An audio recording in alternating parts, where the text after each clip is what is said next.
"Found you," Finton whispered to himself, trying to contain his emotion. Ship date, he looked to the clock. 1-301-6-1301-96-6. The generation ship UAS Adora 3 has been located. He looked to his notes and then to the scope. Serial number AF 4151-G-class. Confirmed. He stopped the recording and took in the gravity of the situation. After 2 long years, she was his. The ship's value alone was enough to set him and his family up for life. And if the passengers were alive, and if her sister ships were in working order, and their passengers still alive, if, he said out loud and stopped himself. He found his breath and began to record again. The ship appears to be fully intact, though lights are out and no beacon is sounding, which could suggest a power failure, which in turn could suggest that life support has failed, and that I'm looking at a ghost ship. We are preparing to board and will confirm the passenger status with the next probe. He thought about his next words. He knew that a power failure would not be nearly enough to explain the complete blackout that he was looking at. The Goliaths had backups on top of backups on top of backups, and he wasn't so much as picking up an internal heating sensor.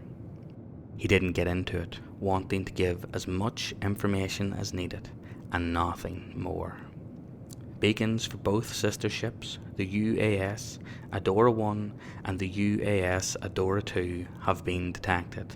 Though the detection is weak and as of yet no visual confirmation has been made, we still expect to locate them within the next hours, and we stake claim over both. He knew his claim over the ship meant nothing. Even visual confirmation left you on shaky legal ground. The ship was his when it was under his control. Captain Finton Smith of the SS Tinker out. "Any joy?" he asked his daughter. "No," Sonia replied, not looking up from her screen, a green glow on her skin. "It's very strange. I'm picking them up, but it doesn't look right, and I can't see anything." "Don't worry," he assured her. "You'll find them." He turned his thoughts to more immediate problems. Send that message to the church on a slow probe, and then send a quick one to Trainer's men. We're going to need them to secure the fleet. And don't mention money. I'll sort that out when they get here. She nodded, still not looking up from her screen. "And wake up your brother. We've jumped as close as we can. He's going to have to fly us in the rest of the way."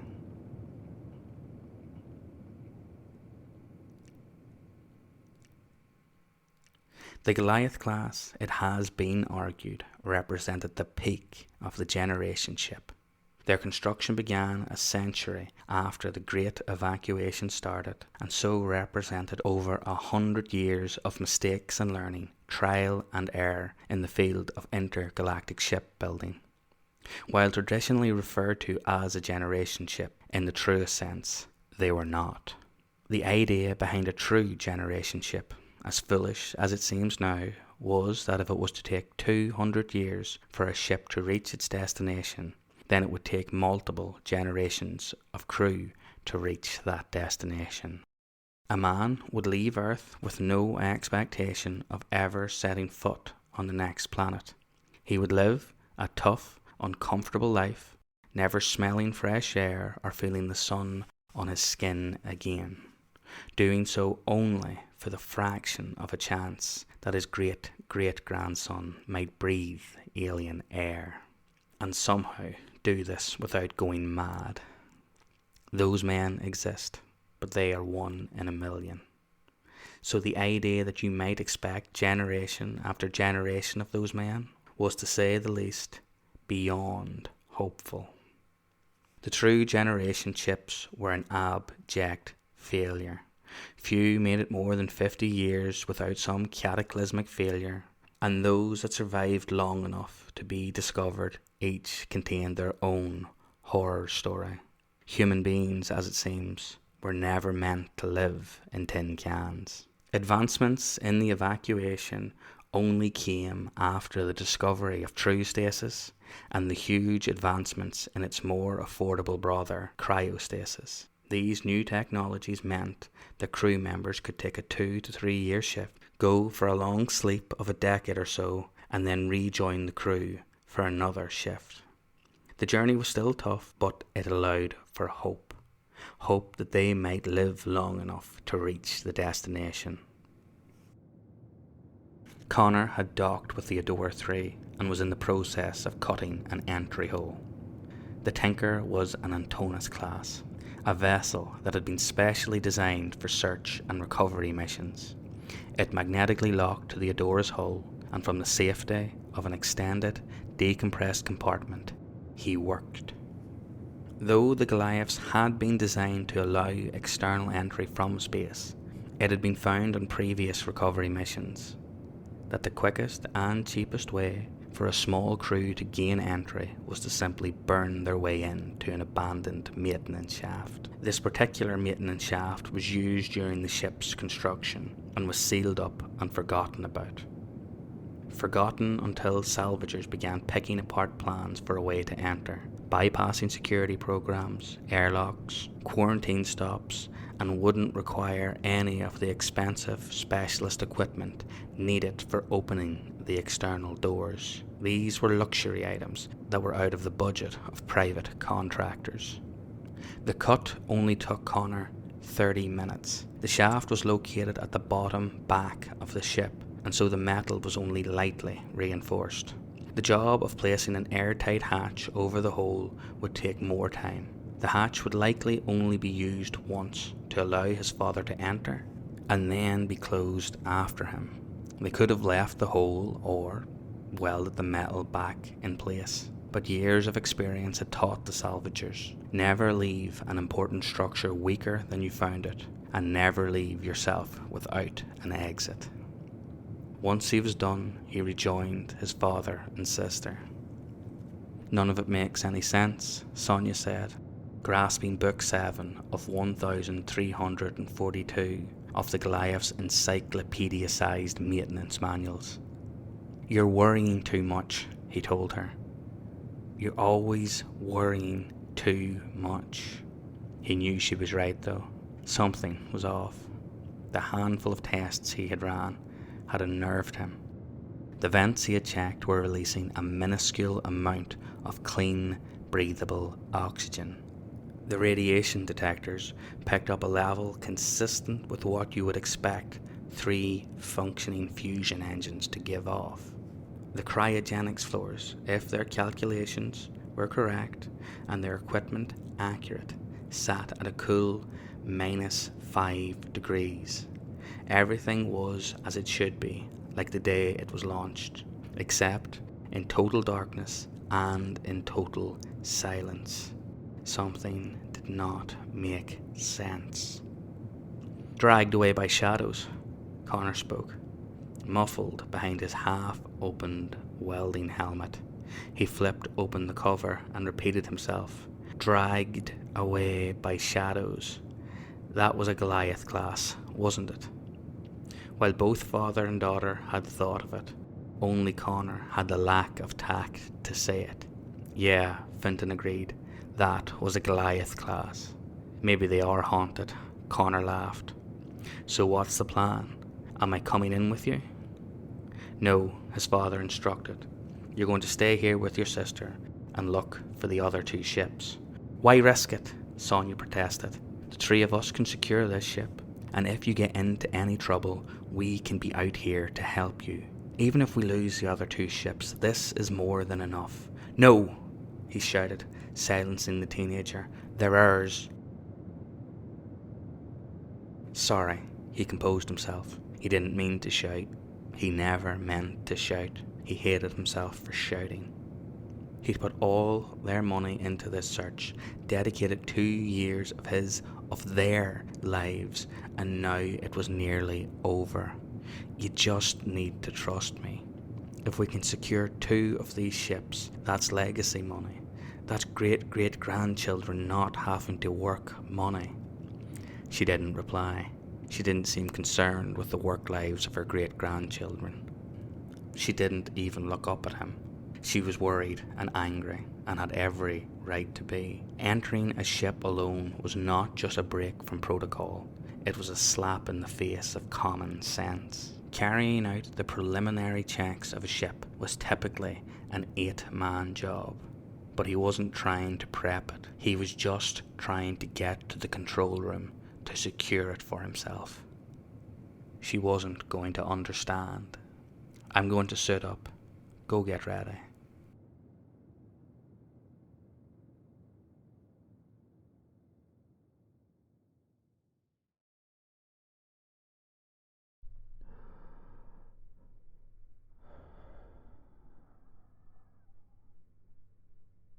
Finton gripped the side of the maintenance shaft and attempted to ameliorate himself to the lack of gravity. The Goliaths had launched decades before the invention of so-called artificial gravity, so the feeling was always something he had to take a few moments to adjust to. Once comfortable, he looked back into the Tinker, shut the newly installed hatch, and for a few moments floated in the darkness and ran a check sheet through his head. The journey to the control room should take him 12 hours. He had 5 to 6 hours worth of oxygen on his suit, so he would need to make a diversion to the oxygen scrubs. He was roughly 4 hours away from the closest one, so if for some reason it was down, he would have 1 to 2 hours to return to the shaft where extra tanks had been left. That's more than enough time, he assured himself. All the necessary doors would be opened, all the necessary holes cut. He switched the flashlight on his helmet on and pushed himself to the end of the shaft and began to make his first cut. It was only a thin sheet of metal, and the hole brought him directly into the heavy vehicle storage room. All the equipment that would be needed to build the new Earth was kept here.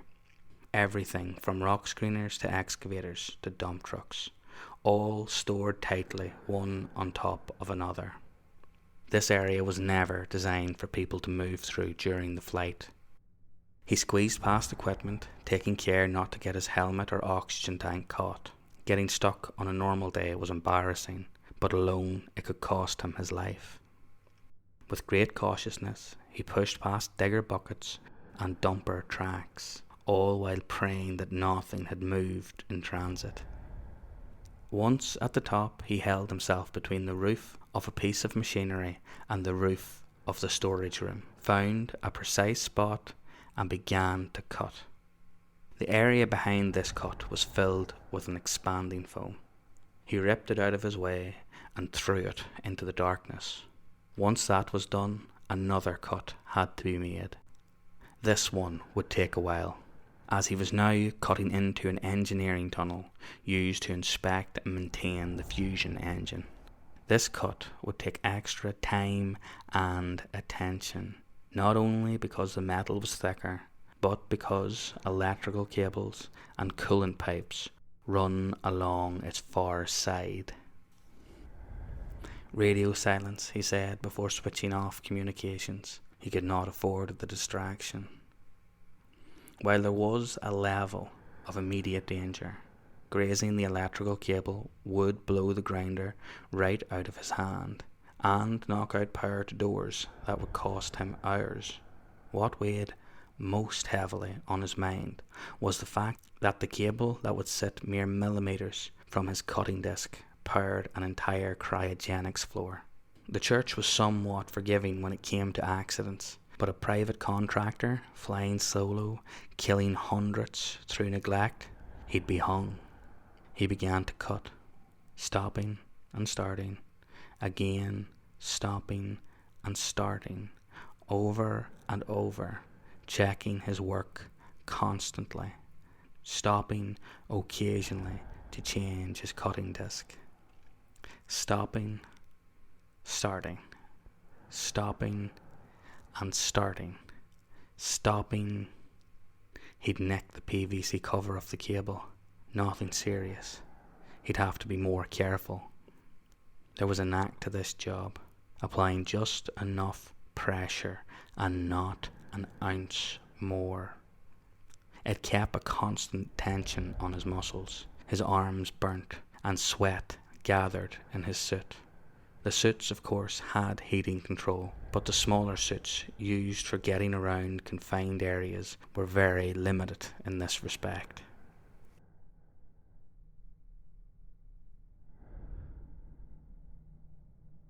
He was through. He took the freshly cut sheets of metal and, using concrete glue, stuck them to the roof as to not create a floating hazard for him or the next person. He then took his grinder, switched out the attachment, and smoothed out the edges of the hole as not to tear the suit as he squeezed through. The electrical cables were next and were fairly easily moved. He simply leaned in, cut the clips that attached them in place, and moved them out of the way. The coolant pipes would not be moved, and he would have to work to get past them. He sprayed them down with lubricant in preparation. His tool bag was pushed in first. He then disconnected his oxygen tank and pushed it in after, securing it to a pipe as not to leave it out of reach. Now it was his turn. Feet or head first. Both had their pros, both had their cons. He tried to relax himself. He had roughly 5 minutes of oxygen in his suit after disconnecting his tanks, though this would depend on how much he exerted himself. Head, he decided, and followed in after his gear.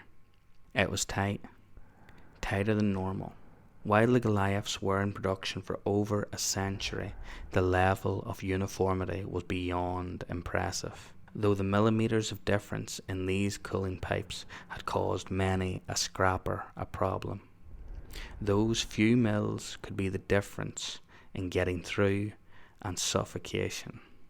A soft scraping noise gave him the bad news first. It was going to be tight. He pushed on until he couldn't. He couldn't move at all now. His helmet was jammed between the pipe and the wall. He just had to remain calm and work. He reached for a strap attached to his belt and wrapped it around the pipes.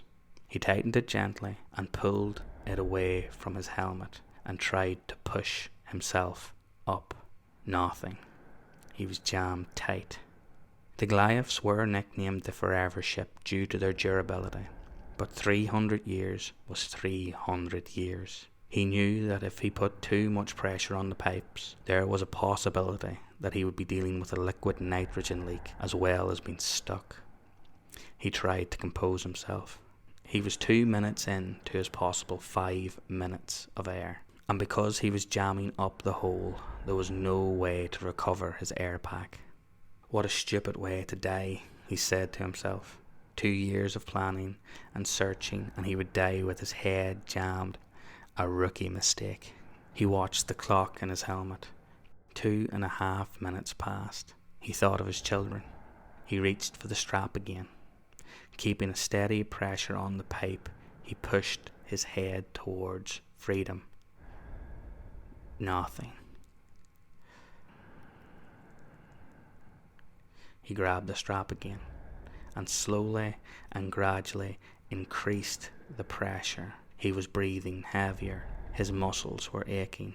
He wondered how much air he was burning through. He pushed. He pushed. His head began to move. He pulled the strap tighter, and with a pop, he was free. A minute's worth of air left, maybe. His head was light. With his hands gripped around a railing, he began to pull the rest of his body through. His whole body was soaked in sweat. With one final pull, he was in. He floated for a second. Everything was a blur. The air pack, the blur moved around him. He grabbed it. It didn't come to him. The blur crawled around him. He pulled it harder. It didn't budge. The blur reached for him. He tried to focus. he remembered he had secured it to the pipe. Damn it. He began to separate the Velcro straps, pulled the pack towards him, and instinctively threw the pack to his back, like he had done 1,000,000 times before. Click. A mixture of relief and embarrassment came over him. What a way to have died, he laughed. He got his breath back and let the sweat dry, and when his heart and breathing had returned to normal, he got his bearings. To his right, the engines. To his left, a control panel. He moved towards the computer, tool bag over his shoulder and grinder in hand. He flicked the switch, and the green monochrome monitor came to life. Strange, he said to no one. The control panel he worked at gave him only the information for a fraction of the ship. But from the looks of things, all non-essential equipment had been manually switched off. Other than the cryogenics floors and 2 other large drains on power, everything was on standby mode. He switched his radio back on. "Think, Dad, where have you been?" She cut him off. "It's gone," she screamed. "The Adora 1, it's been blown to pieces," she cried. He noticed it again. The blur at the corner of his eye. He turned to look at it, but couldn't. When he tried to focus in on it, it made his head hurt, made his eyes lose focus. A portion of the darkness was somehow darker than the rest. "Nothing but burnt metal and bodies," she cried. "Nothing." It was moving, almost as if it was attached to nothing. It moved like butter on a hot pan. The more he looked at it, the more of an outline he could just about see. He still couldn't look directly at it. It glowed dark.